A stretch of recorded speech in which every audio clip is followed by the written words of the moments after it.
Hello everyone, this is Teacher Karen. So, welcome po sa Organization and Management class. Ang lesson po natin ngayon ay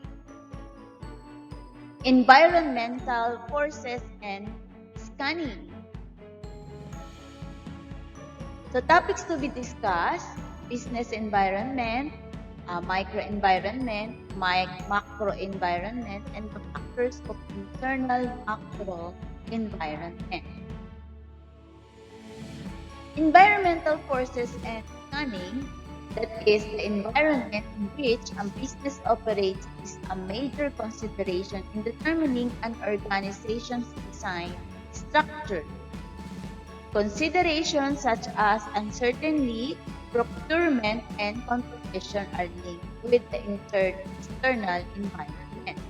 A company's strategy and approach to operation must also be aligned with the limitation of its external environment.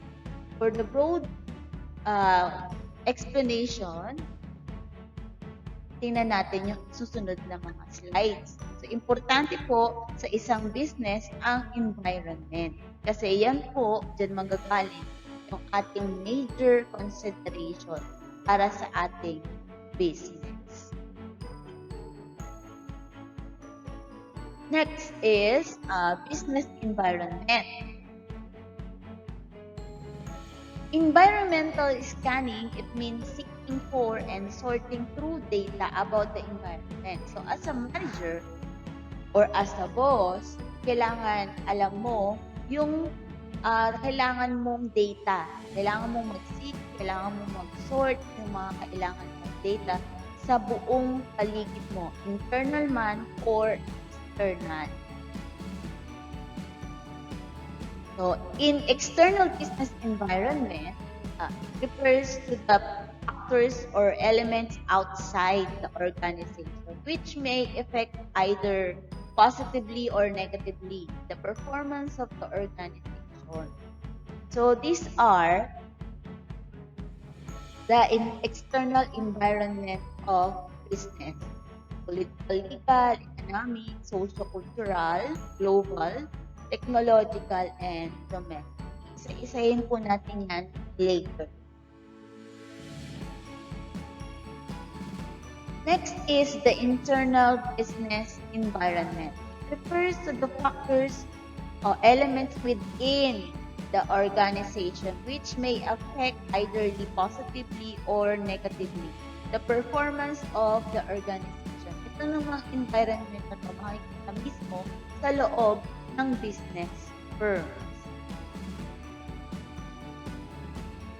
Okay. This will be the chart. Business environment, we have external and internal. Under external, we have micro and macro environment. Under micro, we have suppliers, customers, marketing intermediaries, competitors, and public. While under micro environment, we have economic,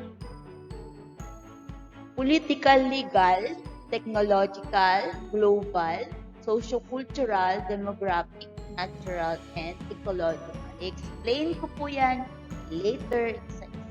And then under external environment, we have value system, missions and objectives, organizational structure, corporate culture, quality of human resources, labor unions, physical resources, and technological capabilities. Okay. So, under microenvironment, it includes those players whose decision and actions have a direct impact on the company. Production and selling commodities are the two important aspects of modern business. Accordingly, the microenvironment of business can be divided. While microenvironment, it is the condition that exists in the economy rather than in a particular sector or region. In general, the microenvironment includes trends in the gross domestic product.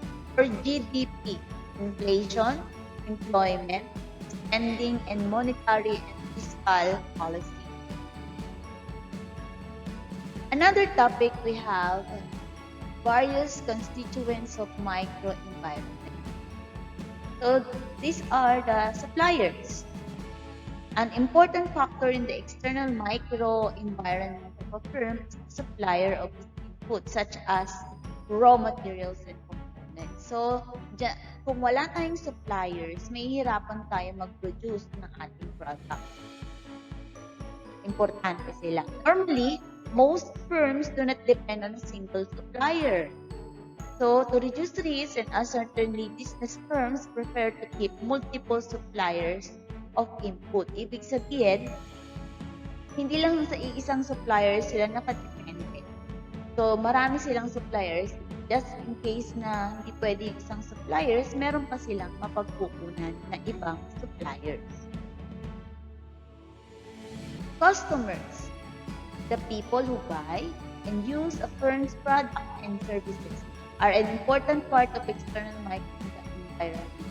Napaka-importante ng mga customer.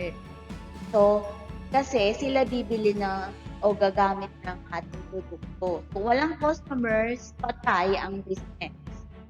So, since sales of a product or service is critical for a firm's survival and growth, it is necessary to keep the customer satisfied.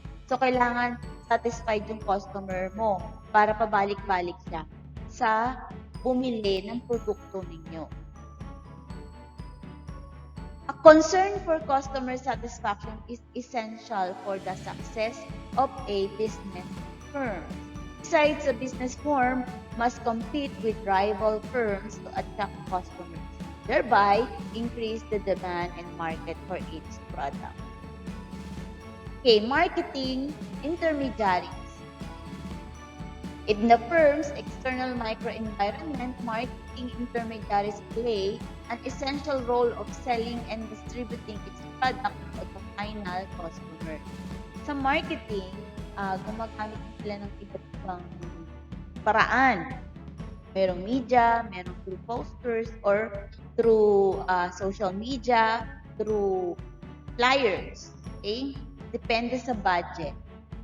Marketing provides an important link between the business firm and its ultimate customers. Kasi yan po yung parang nag-uugnay, yung marketing, yan yung nag-uugnay in the business and the ultimate customer. Competitors. Different firms in an industry compete for sale of their product.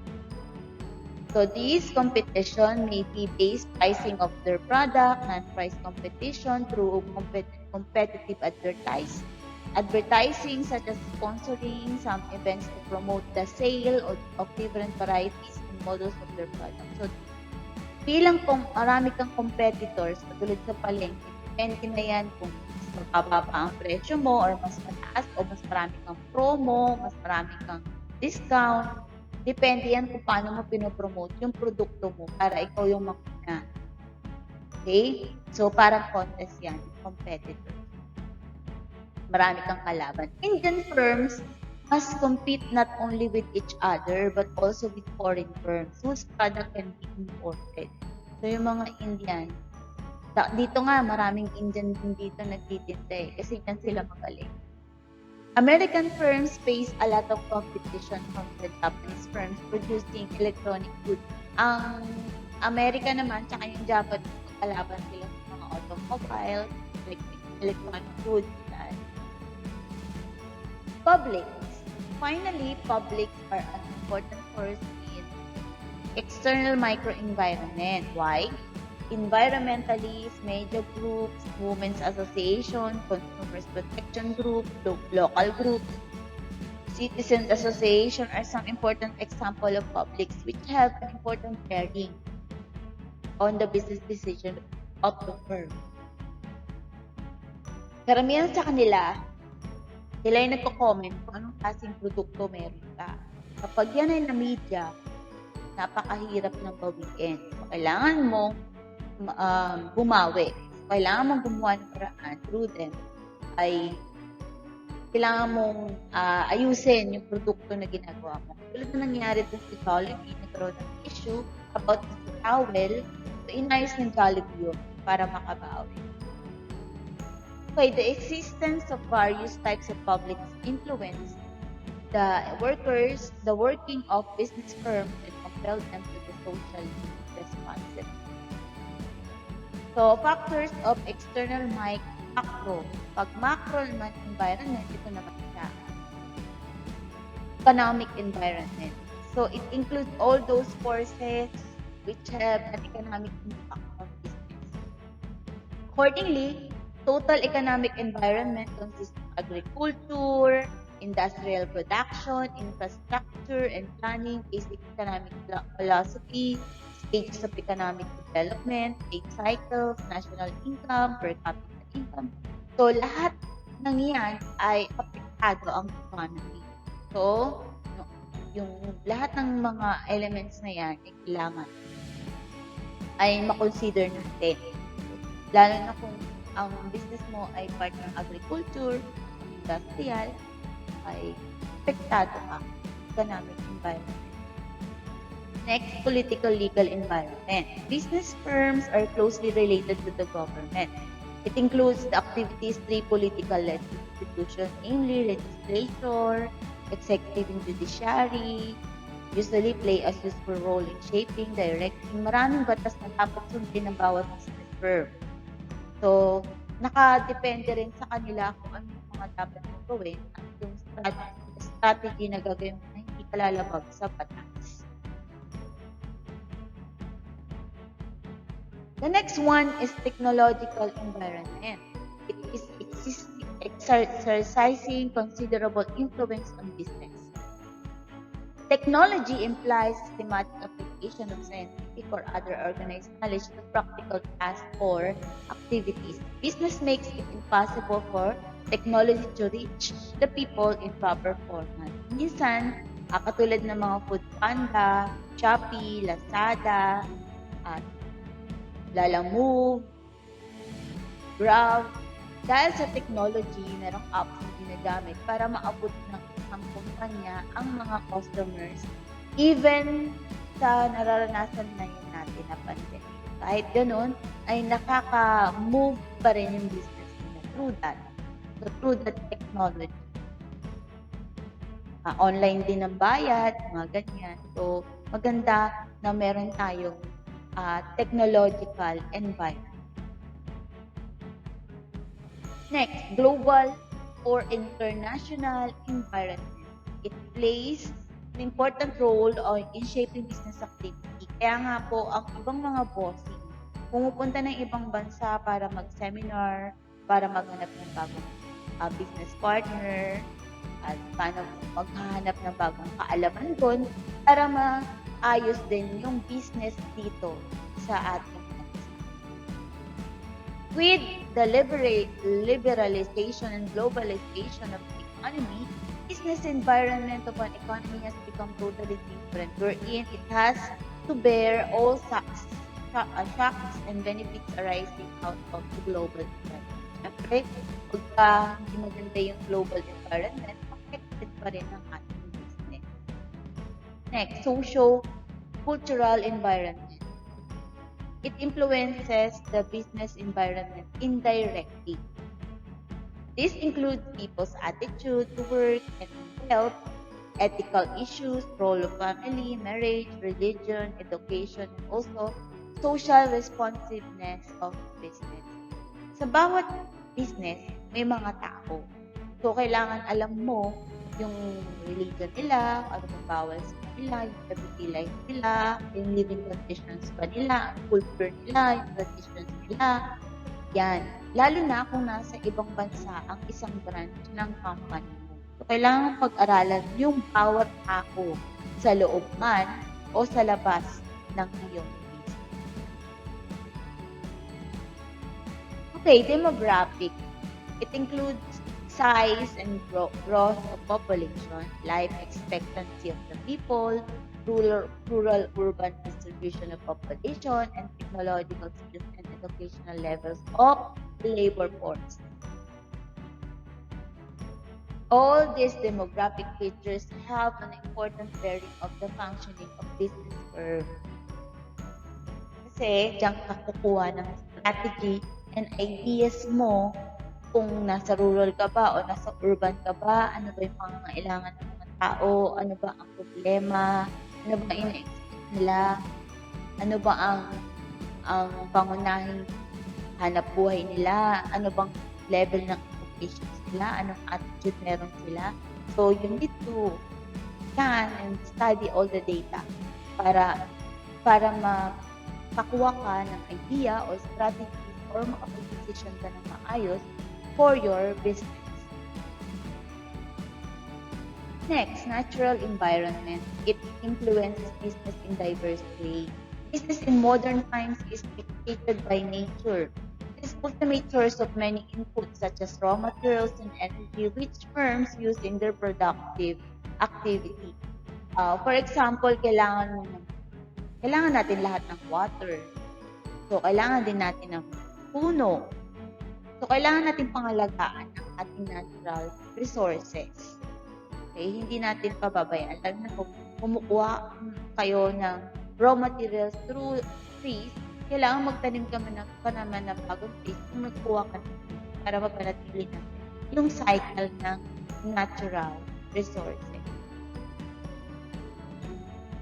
It includes geographical and ecological factors such as minerals, oil reserves, water and forest resources, weather and climatic conditions are highly significant for various businesses. So, bawat lugar, iba-iba ang klima, ang weather, iba-iba ang natural resources. Merong mining, merong yung mga trees, meron naman depende sa geographical and ecological factors ang itatayo yung business. So, mas maganda kung alamin mo kung ano yung mga dapat o saan ka dapat pumunta para doon sa pinaplano mo business o sa business. Ecological environment, due to the efforts of environmentally international organizations such as World Bank, the people have now become conscious of the adverse effect of depletion, exhaustible natural resources, and pollution of the environment by business activity. Malaki ang effect ng pollution ng natural resources sa bawat business, sa bawat tao sa isang lugar. So, dapat maging aware tayong lahat para dyan. So, as a businessman or a businesswoman, kailangan gumawa ng way para maayos lahat, para lahat ay successful. The next one is accordingly laws have been passed for conservation and natural resources and prevention of environment pollution. So, yung ibang mga yung ating government agency ay gumagawa ng paraan para ma-prevent yung pagkawala ng natural resources at ma-prevent yung pagdami ng pollution sa buong paligid na nakaka-apekto sa ating lahat. These laws have imposed additional responsibility and cost for business firms. Okay. So, syempre, as business manager, kailangan mag-isip ka rin na para ma-prevent din lahat dyan. Lalo na kung factory yung gagamitin mo. Siyempre, kailangan hindi ka magbibigay ng pollution sa paligid na makaka-apekto sa mga taong nakapaligid at lalong hindi mag-grow yung business mo kung wala ka ng customers o ipasasara yung kumpanya mo dahil sa pollution na binigay mo. Next, scientific components of the external business environment. Yung mga stakeholders, yung mga investors, yan ang external component ng business environment. Sunod po ay ang mga customers, suppliers, pressure groups. Kaya po may mga union sa isang kumpanya. Sila po yung magbibigay ng signal sa'yo kung hindi na maganda ang pamamalakad ng isang kumpanya. And then, yung organization, investors or owners, syempre, kasama sila dun sa components. And also the employees. Yan. Sa factors naman ng internal microenvironment, under niyan is the value system. Ang pag-uusapan natin yung microenvironment ng nasa loob mismo ng business. Unang-una, yung value system. Ano ba yan? It means ethical beliefs that guide the organization in achieving its mission and objectives. It is widely acknowledged fact that the extent to which the value system is shared by all in the organization is an important factor contributing to its success. Kailangan may value system ang bawat taong nagtatrabaho sa loob mismo ng business firm para ma-achieve ninyo ang mission and objectives ng isang kumpanya at hindi ito pagsasara o malulugi. Next, mission and objectives. The business domain of the company, direction of development, business philosophy, business policy are guided by the mission and objective. Pag walang mission and objective ng isang kumpanya, parang taong pilay yan o baldado. Kasi wala kang direction, wala kang susundan. Kaya importante ang mission and objective. The objective of all firms is assumed to be maximization of profit. Yan yung pinaka-main objective. Paano kumita. And then mission is defined as the overall purpose or reason for its existence which guides and influences its business decision and economic activity. Ano ba yung mission mo? Mapasaya mo ang mga employee mo, mapasaya mo ang mga customers mo, papalago mo ang business mo, that is your mission.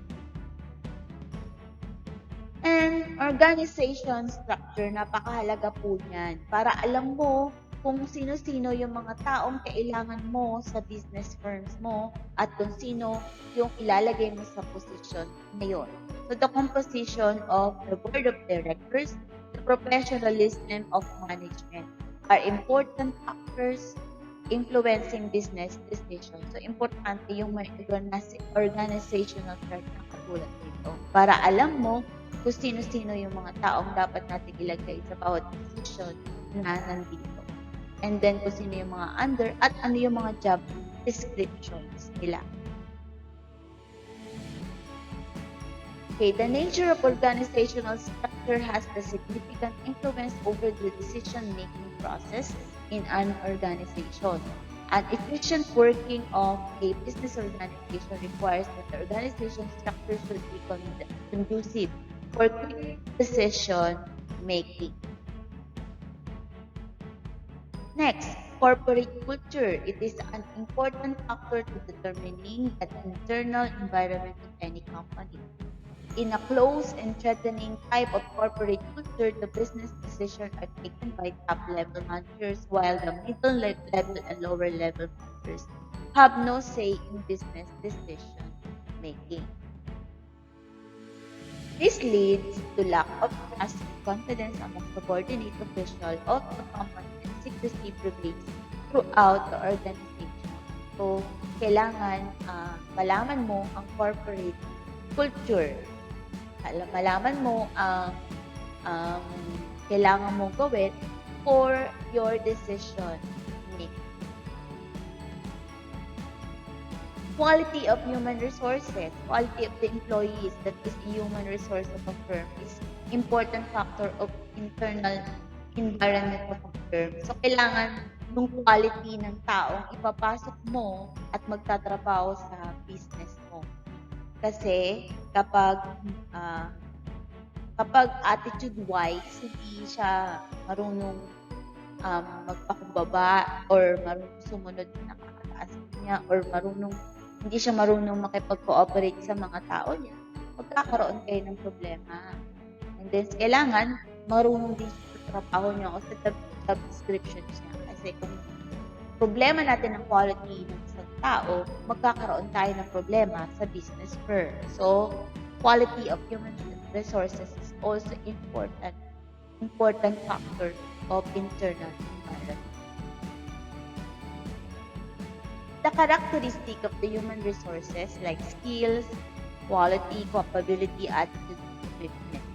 Yan ang importanteng karakteristik ng isang tao sa loob ng isang business firm sa nagtatrabaho. Kung walang commitment yan, palaging absent, pending ang trabaho. Kung ang attitude niya ay hindi maganda, hindi masaya ang mga employee, pati employer. And then, yung quality ng trabaho natin ay maa-apekto. Component of internal business environment. We have the resources, financial and physical resources.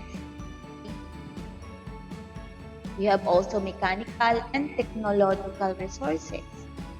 Kailangan natin yan para mapatakbo ang kumpanya. And also, the human resources. Yung taong magtatrabaho at gagawa at gagamit ng technology and mechanical resources. Pati paglago ng financial and physical resources. So, under SWOT analysis,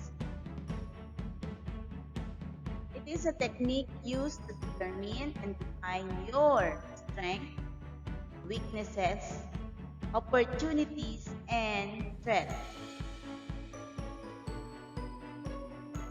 It can be applied to an entire company or organization or individual projects within a single department. Most commonly, these are used at the organizational level to determine how closely a business is aligned with its growth, trajectories, and success benchmarks. But they can also be used to ascertain how well a particular project, such as an online advertising campaign, is performing according to initial projections.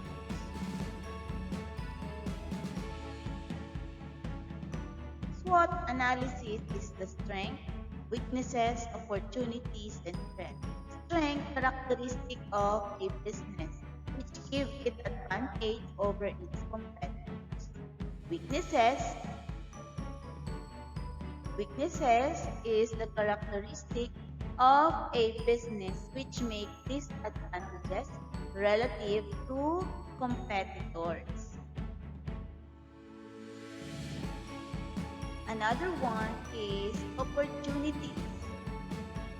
Elements in a company's external environment that allow it to formulate and implement strategies to increase the profitability. Next is threat.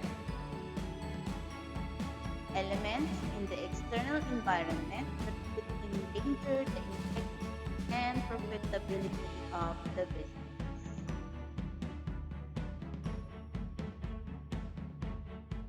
Okay, another explanation about SWOT. Under strength, we have things your company does well, qualities that separate you from your competitors, internal resources such as skilled, knowledgeable staff, tangible assets such as talent, property, intellectual. Under W, that is weaknesses, things your company lacks. Then, things that competitors better than you. And then, resource limitation. And then, unclear, unique selling proposition. And then, under opportunities, we have undeserved markets for specific products, few competitors in your area, emerging need for your products and services, press or media coverage. Then, under threat, we have emerging competitors, changing regulatory environment, negative press media coverage, changing customer attitude towards your company. Porter's 5 courses. It is a framework that helps analyzing the level of competitors within a certain industry. It is especially useful when starting a new business or when entering that sector. According to the framework, competitiveness does not only come from competitors. Rather, the state of the competition in an industry depends on 5 basic forces. So what are those? 1. Threat on a new entrant. Barriers to entry, economic scale, brand loyalty, capital requirements, cumulative experience, government policies, access to distribution channels, and switching. So these are the threats of new entrants. Number 2 forces. Bargaining power of supply. Number of sizes of suppliers, uniqueness of each supplier product, local company ability to substitute. Number 3. Bargaining power of buyers. Number of customers, size of each customer, differences between competitors, price sensitivity, buyers' ability to substitute, buyers' information availability, and switching costs. Number 4. Threat of substitute products or services. Number of substitute products available, buyer propensity to substitute, relative price and performance of substitute, perceived level of product, differentiation, switching costs. Number 5, existing industry competitors.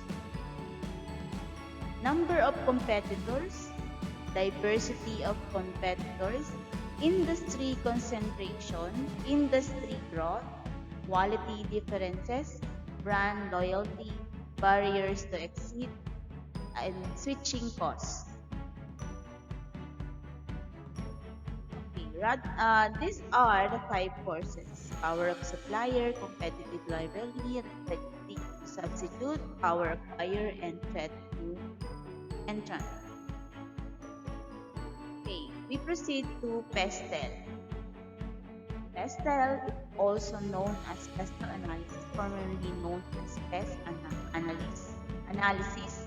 It is a framework or tool used to analyze and monitor the micro-environmental factors that may have a profound impact on an organization's performance. This tool is especially useful when starting a new business or entering a foreign market. It is often used in collaboration with other analytical business tools such as SWOT Analysis and Porter's 5 courses to give a clear understanding of a situation and related internal and external factors. What is the meaning of PESTEL? P for political, E for economic, S for social, T for technological, T for environmental, and L for legal.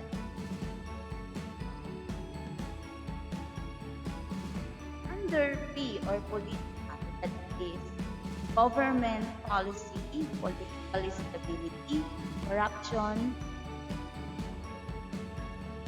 foreign trade policy, tax policy, labor law, trade restriction. And under economic, we have economic law, exchange rates, interest rates, inflation rates, disposable income, unemployment rates. And under social, we have population growth rate, age distribution, career attitudes, safety emphasis, health consciousness, lifestyle, attitude, cultural barriers. And under technological or technology, we have technology incentives, level of innovation, automation R&D activity, technological change, technological awareness. Under environment, we have weather, climate, environmental policies, climate change, pressure from NGOs. And then the last one is legal, discrimination laws, antitrust laws, employment laws, consumer protection laws, copyright and patent laws, health and safety laws. So that is PESTEL analysis. Environmental scanning and benchmarking. Components of environmental scanning, we have developing a competitive mindset.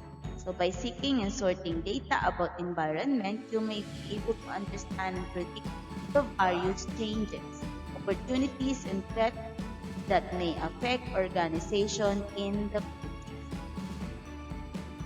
Number 2, considering future business scenarios. By realistic consideration of both worst-case scenario or unfavorable future condition as well as middle ground possible conditions, you will have an idea or what to do in the future. Number 3, business prediction or business forecasting. It is a method of predicting how variables in the environment will alter the future of business. It could be used in making decisions regarding offshoring, branching out locally, and expanding or downsizing the company. Benchmarking, the process of measuring or comparing one's own product, services, and practices with those of the recognized industry leaders in order to identify areas for improvement.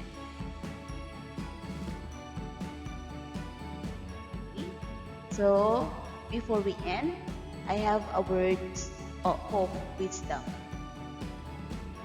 From Arnold Schwarzenegger, strength does not come from winning.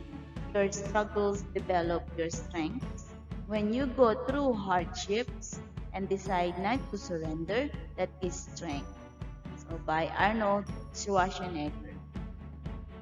So, thank you. God bless and stay safe. Bye-bye po.